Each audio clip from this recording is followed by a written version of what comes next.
The first Faderhead album came out in 2006, and by the end of 2026, I will have released 12 full albums. So I decided that for every month of the year, I'll explain the concepts and lyrics behind one of the 12 albums. Today, my third album, FH3, which was the first album that was self-released on the Electrosluts label that I founded together with Marco Ribbe.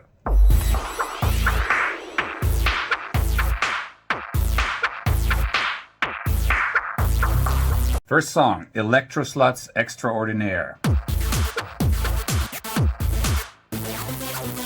We are not playing this song live anymore, so I had not listened to it in over 10 years, but I was very pleasantly surprised when I heard it again. Of course, it has a very typical 2007 Re-Effects Vanguard sound, but I think it still works well today. Another channel on a throwaway station. One thing I also noticed was that at that point, I still had Alex Montana in my live band as a drummer. Because my songs had a lot of cymbal crashes and drum stops that are unusual for electronic dance music, but they are very normal for bands with rock drummers, and they're actually pretty cool. It's just not done in techno-based music, and when I was listening earlier, I thought maybe I should bring that back in the future.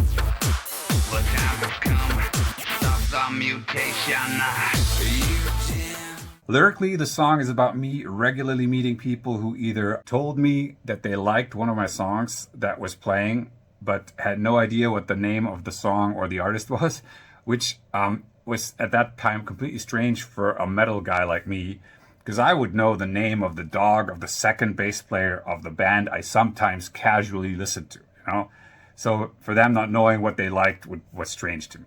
I would also meet people who told me my music sucks, and then they would go to the dance floor to dance to one of my songs later in the night, which was very strange. Or the third type, they stood next to the dance floor and told me what a slut so-and-so is for dancing to my music. I don't know what is going on with these people, but Dance, they stare, they bitch, and glare. By the way, I do not remember writing the chorus. It just appeared the next day. I probably told this story before, but I came home after a party and I had just experienced all the three of the situations I mentioned. And I sat down and had a few more drinks and wrote the verses and then went to bed. But the next morning when I woke up, I found the whole chorus written in a big Sharpie pen and scribbles on the backside of my phone bill. So at some point during the night, I must have woken up and written it on the first thing that I found, because the verse lyrics were written on the computer and the computer was definitely turned off. Funno, but that is how the chorus was written. Let me acquire the fire. Break every rule until I become a monster. Acquire the fire. This is also a song that holds up pretty well today. And back in that time, Shaolin told me about an American Christian convention series or something like that called Acquire the Fire. And back then I was very opposed to organized religion. So I thought, that's ironic. They call these events, Acquire the Fire. But that's what all these priests do when they sexually molest young boys. They are basically stealing the spark of life or fire from those kids. That's what I was thinking back then. Can you help me fuck young boys for free? And interestingly, some haters interpreted the line, can you help me fuck young boys for free, as me personally asking that, which, always told me that they hadn't paid attention to any of the rest of the lyrics and were just trying to start shit. Oh, you talk of a kingdom above, and choice is full of greed. The verses are written as a third-person description of the effects that I saw from organized religion, and then the chorus is written from the perspective of one of the leaders. So it's a switch in perspective. The second verse talks about the impression that very religious people often leave on the minds of their children or whole family, which is why I changed the line to "Can you help me fuck young minds for free?" Not young boys. Can you help me fuck young minds for free? At this point, I am still generally opposed to organized religion, although different from, 20 years ago. I don't see only negative sides. I actually think that in, today's world where postmodernism, me culture, and, social media in general have destroyed almost all spirituality, an organized but maybe actually positive spiritual system that isn't based on scaring people with ideas of burning in hell or something like that, would be a great thing, a system like that.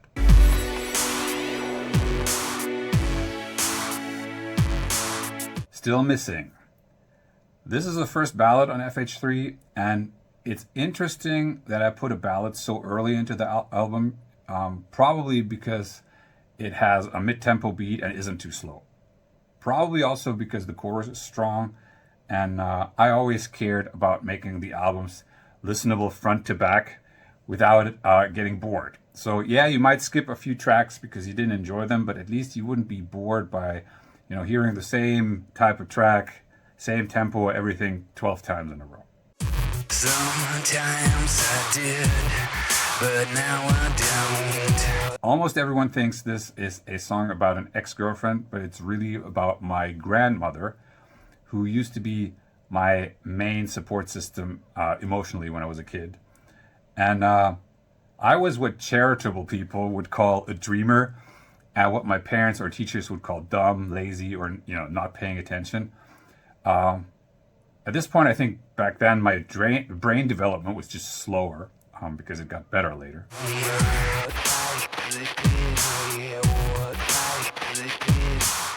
Anyway, I basically ran into the "oh, you're lazy and stupid" thing every day, and the only place where that never happened was when I visited my grandmother, who luckily lived just on the next street, so I could escape there pretty easily. Every time I try and open my heart, I'll be searching for the part still missing. Unfortunately, I only noticed at that time in 2007 or 8 that this was the dynamic, so that's why I wrote the song.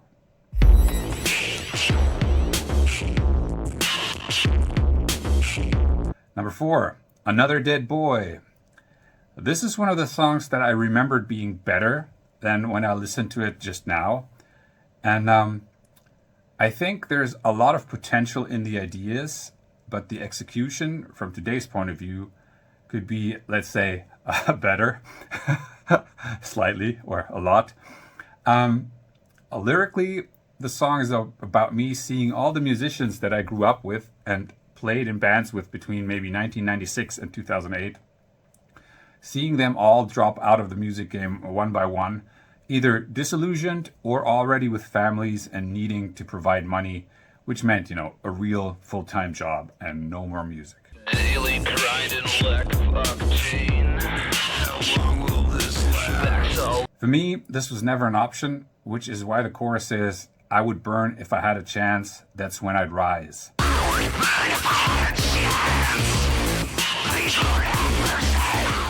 It's probably a good description of what happened since starting my own label and taking the project seriously, which I did not before FH3.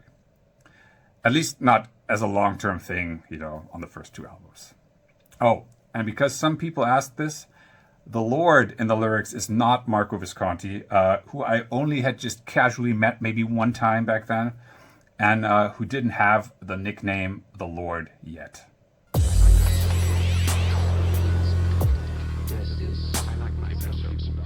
Let Me Go, the first true ballad on this album, and still a very strong chorus, mainly also because my friend Chris from the metal band Motor Jesus sings the chorus.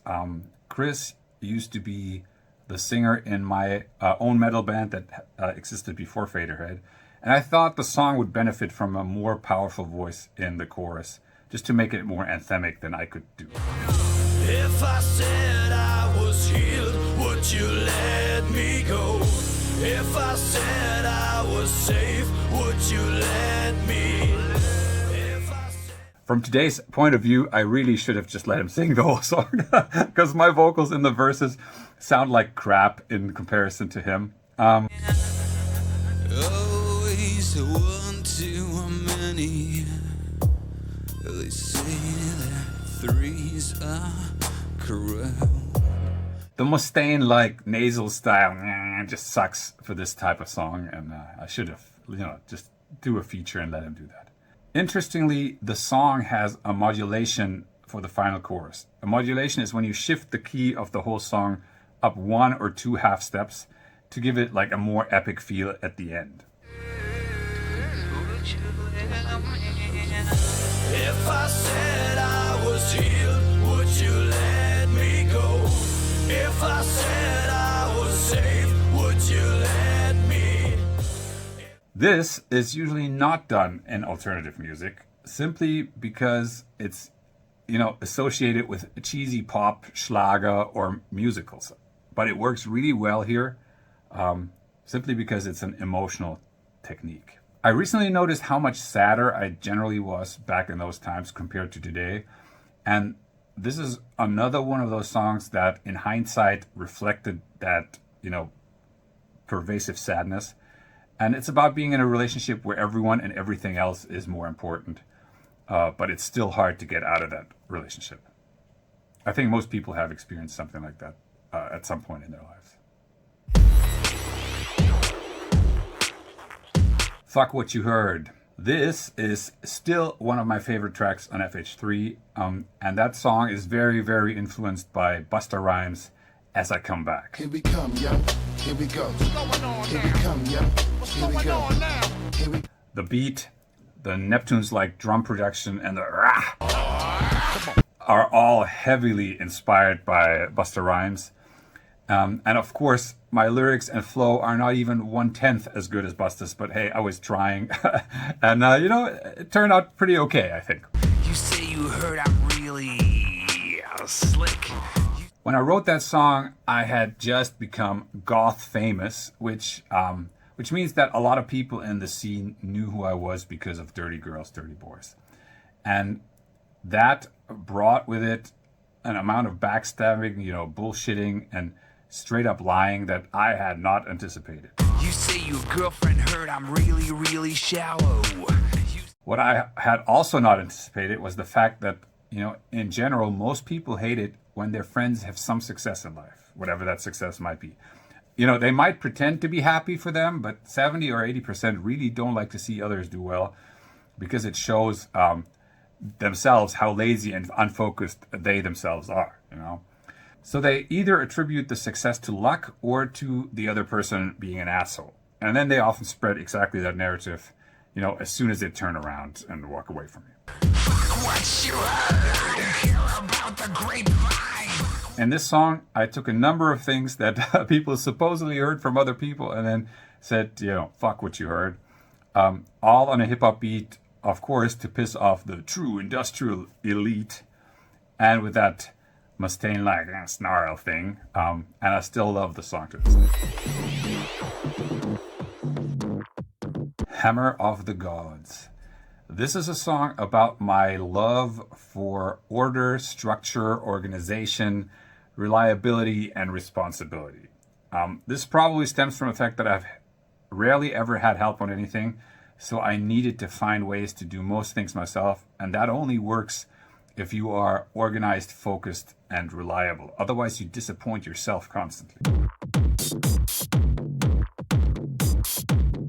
So, I am very serious about my time and how other people treat it, which means if you are regularly late or unreliable, I will let you know the first time, and then if it continues, I will get rid of you from my circle of friends or work immediately. Of course, writing a song called, Be on Time, You Lazy Person, doesn't really sound very cool, so I decided to make it about me cutting ties with people who waste my time by dropping the hammer of the gods on our strained relationship. And that's why the intro is me re-speaking a famous Tony Montana Scarface sample where I say, all I have in this world is my balls and my words. All I have in this world is my balls and my word, and I don't break them with no one. You understand? And the verse is me repeating disarray, disarray over and over, because that's what leads to the result of the hammer getting dropped. Disarray.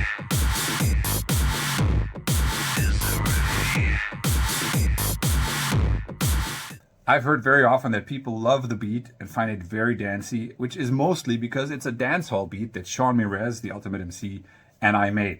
Sean is, of course, from Trinidad and grew up with dancehall music before he became a hardcore techno MC. So we often sat around here in my studio and made all kinds of beats. And in this case, I then took the main pattern and put a distortion effect on it, which made the beat what it is.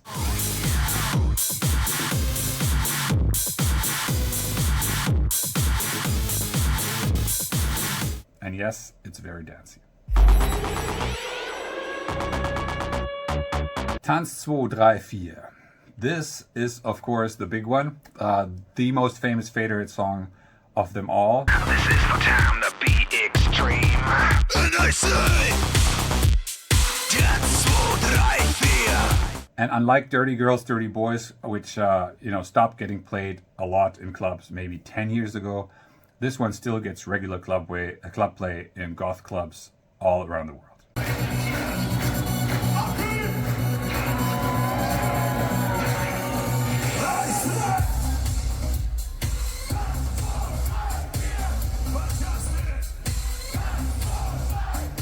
I wrote about the origin story of Tanz 2, 3, 4 last year after Douglas McCarthy, the lead singer of Nitzereb, died. Back in 2008, I was working as a professional photographer, and I once spent an entire day with him and Terence Fixmer driving through Hamburg and taking promo photos for their Fixmer McCarthy album, Into the Night. At that time, FH2 was out, and I had already almost written every FH3 song, and everyone expected me to come out with a single that was going to be Dirty Girls, Dirty Boys Part 2, which I did not want to do at all.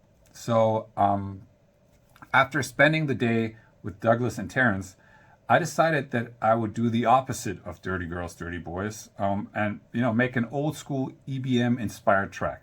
And that track turned out to be Tanz 2, 3, 4, my most popular song.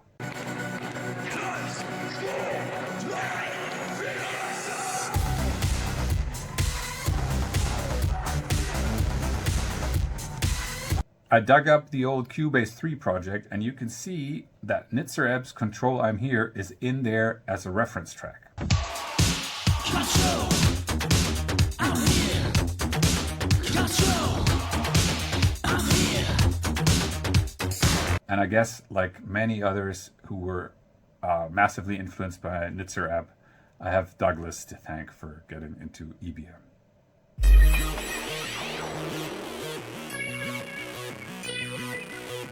Here with you. I'm not sure what to think of this song today. I like the lyrics and the songwriting, but the production from today's, view is just not fitting for the lyrics. Waiting for a sense of peace. Waiting for a quiet little place for me.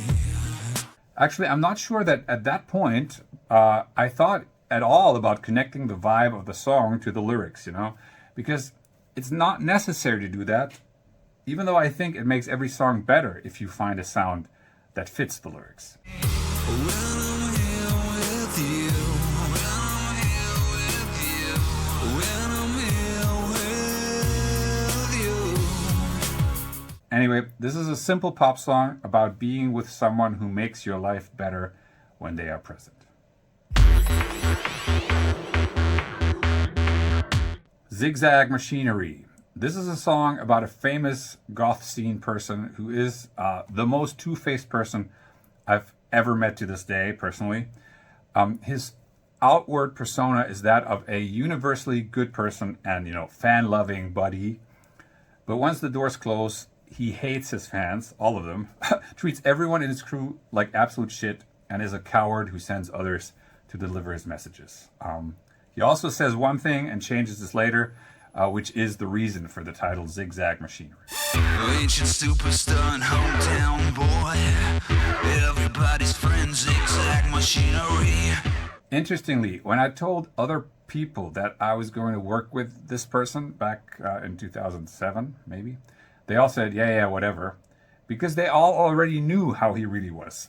I prefer to form my own opinions because I've had so many lies told about me But, you know, unfortunately everyone was right, which is why I wrote a song. ZigZag Machinery.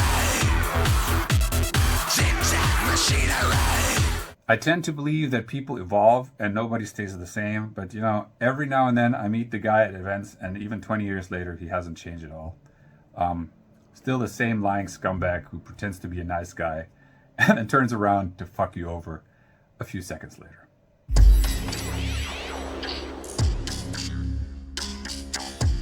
Mr. Fetus. This is one of my favorite lyrics ever, and it's one of the songs I give people who say Faderhead only writes 4-word lyrics, you know, simple lyrics. Hello, Mr. Fetus, one arm, one leg, one eye, one parent wants you, one parent in denial. I always knew that I do not want to have kids, and during that time, the first of my friends were having kids, even though they were broke, emotionally unstable, disorganized, and basically very unfit to be parents, you know? I mean, how do you take care of a child if you can't even, you know, get your own life in order? Mr. Penis now works 9 to 5, a minimum wage, yeah. By the way, I still have the same attitude today, and I think most people should not have children. Mr. Fetus, how do you feel? You're walking, talking, drooling, welfare check. Back to the music. I still think the song is very strong, even though it doesn't really fit the rest of the album, but that's okay for a final track. Them other billion years with the words haven't sinned, while playing hangman with the word accident.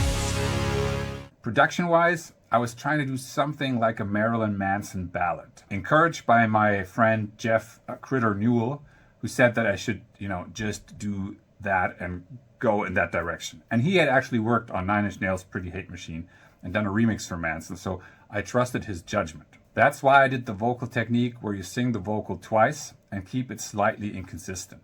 And then you pan both vocals center and similarly loud, which gives this type of sound that is very typical for Marilyn Manson. So who loves you more? With ping pong playmates for parents, playmates for parents.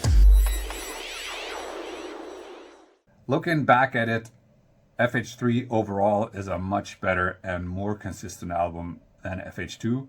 And as I said, I had just started my own label and began taking the whole Faderhead thing more seriously.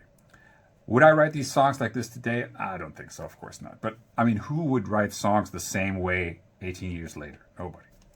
So I'm trying to remember what changed technically, because most of the songs sound much better than FH1 and FH2.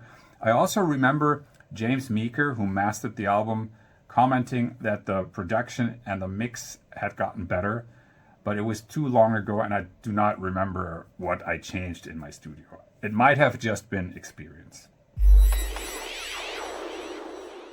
I hope you enjoyed this track-by-track commentary, and if you did, you can also watch the other ones for my other albums.